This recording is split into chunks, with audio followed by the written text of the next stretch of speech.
everyone. Today we are going to discuss some important economic schemes from the exam point of view. First is the National Food Security Mission. It was launched in 2007 to increase the production of rice, wheat and pulses by 10, 8 and 2 million tons by the end of 11th five-year plan. Through area expansion and productivity enhancement, restoring soil fertility and productivity, creating employment opportunity and enhancing farm level economy. The mission is being continued during 12th five-year plan with new target of additional production of 25 million tons of food grains comprising of 10 million tons of rice, 8 million tons of wheat, 4 million tons of pulses and 3 million tons of coarse cereals by the end of 12th five-year plan. So in all these schemes, the main things to remember are in which year it was launched and what was the objective. Next is Pradhan Mantri Krishi Sinchai Yojana. It came during 2015 to 2016. The objective was to improve farm productivity and ensure better utilization of the resources. The budget of rupees 53 billion was allotted to this scheme. The scheme was approved with 50,000 crore for 5 years, that is from 2015 to 16 to 2019 to 20. Next came the Rashtriya Krishi Vikas Yojana on August 2007. It also came in 11th five-year plan, which was from 2007 to 2012. The objective was to achieve 4% annual growth in agriculture through development of agriculture and its allied sector. Next came Paramparagat Krishi Vikas Yojana, which was for organic farming. It came on April 2015 to support and promote organic farming. Next came Pradhan Mantri Fasal Bima Yojana, which was launched by Narendra Modi on 13th February 2016. It envisages a uniform premium of only 2% to be paid by the farmers for Kharif crops and only 1.5% for Rabi crops. And the premium for annual commercial horticultural crops was only 5%. Then came Pradhan Mantri Jan Dhan Yojana, given by Ministry of Finance on 28th August 2014.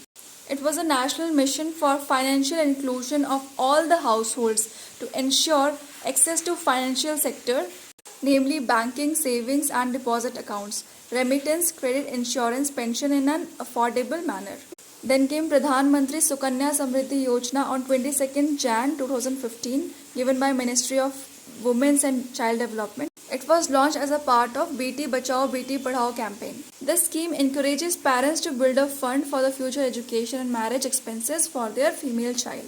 Then came Pradhan Mantri Mudra Yojana on 8th April 2015 by Ministry of Finance. The objective was to provide funding to the non-corporate small business sector. The small businesses, startups or entrepreneurs can avail loans from 50k to 10 lakhs to start or grow their businesses under the three categories Shishu, Kishore and Tarun.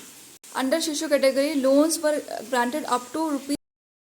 Under Kishore, loans up to 50k to 5 lakhs, and Tarun category loans up to above 5 lakh to 10 lakhs. Then came Pradhan Mantri Jeevan Jyoti Bima Yojana on 9th May 2015, launched by Ministry of Finance. The scheme was government-backed life insurance scheme in India. The objective was to provide life insurance cover to all the citizens. Life insurance worth rupees 2 lakhs at just rupees 330 per annum. It was for all the bank account holders whose age was between 18 to 50 years. Then came Pradhan Mantri Suraksha Bima Yojana on 9th May 2015, launched by Ministry of Finance. It was government-backed accident insurance scheme for 18 to 70 years age group. The main objective was to provide accidental insurance cover to all the Indian citizens. Accident insurance of rupees 2 lakhs. Here are some important questions. First question.